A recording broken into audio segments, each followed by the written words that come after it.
Last week, offensively, we were down a couple guys. We were down a couple players. So we had spoken all week about opportunities presenting themselves and seeing if the next man up, philosophy that we talk a lot about, are we actually going to be able to put that into play? And that was something that, we had hoped would come true. We had hoped that people that had been able to step up in the past could continue to do that. But when you don't have Ashton Grant, and when you don't have Alex Shane, and you don't have Quentin Hall out there, those are some very key pieces. So it was really good to see the younger guys that we had hoped to step up.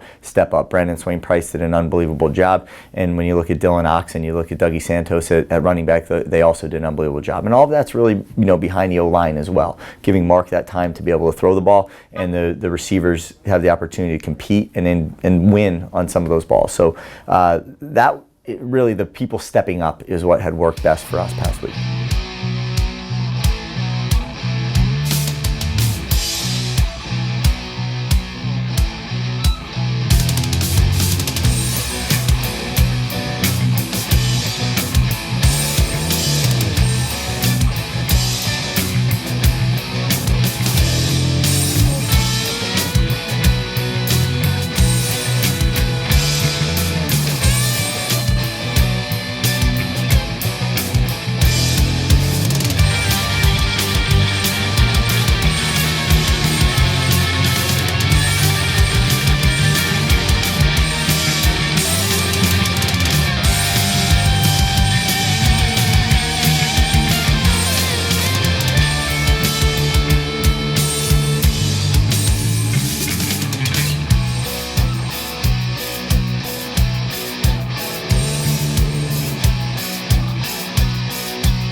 Yeah, offensively they're dynamic. Their offensive line is probably where it all starts, is the protection of their quarterback. And their quarterback is one of the best in the league. Numerically, he's the best in the league statistically. So he's a big, tall kid. He can make all the throws. He doesn't get flustered very much, and he's a great leader. It's admirable to watch him, how he stands behind that line and how he picks people up. The receiving corps is, again, very, very good. They did a great job against us last year. They compete for footballs. They block hard downfield. They're a very tough physical team. We got to try to get a couple stops here and there and create a couple plays where we set them back off their schedule, and then offensively we have to limit that from happening to us, and we got to continue to control the ball and drive the field like we've done over the past couple of weeks. We need to distribute the ball. We can't have just one guy be the guy that we need to go to, but when the numbers are called for these people, they again need to continue to step up.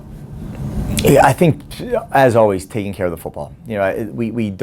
We don't turn the ball over a lot up to this point in time, and neither do they. And if both teams do that, obviously, now it just comes down to who's executing more on a play-to-play basis. It's when you get that turnover, when you get a chance to gain an extra possession, and then can you do something with it? And those are the things, again, that we've been talking about all week. We've been talking about really from camp all the way through. Those turnovers have to show up at some point in time, and they can't show up for them. They got to show up for us. So again, us doing what we've done up to this point in time with the football, but then also trying defensively to create a couple other opportunities for our offense to get the ball back and see what they can do with it.